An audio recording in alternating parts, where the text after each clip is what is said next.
Hello， 大家好，欢迎来到本味美食。今天给大家送上一道万能蘸料，可以当做饺子的蘸料，也可以当做火锅的蘸料，非常的好吃。好了，下面来看我操作。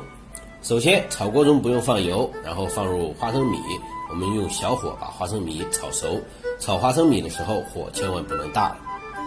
花生米炒熟以后，给它剥去外皮，然后放入涮橱中，我们给它捣碎备用。小葱切成葱花备用，小米辣去头，然后给它切成辣椒圈备用。大蒜拍一下拍碎，然后剁成蒜末备用。在碗中放入小香葱，放入小米辣，放入我们剁好的蒜末，再放入适量的辣椒粉，放入一勺熟芝麻，再淋上适量的热油，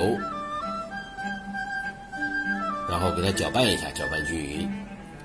搅拌均匀以后，放入适量的盐，放入适量的鸡精，放入适量的白糖，再放入2勺的生抽，2勺的陈醋，放入适量的香油，再放入我们捣碎的花生碎，然后给它搅拌一下，搅拌均匀，这个万能蘸料就做好了，特别的好吃，做法也非常简单。有时间的朋友一定要在家试一试。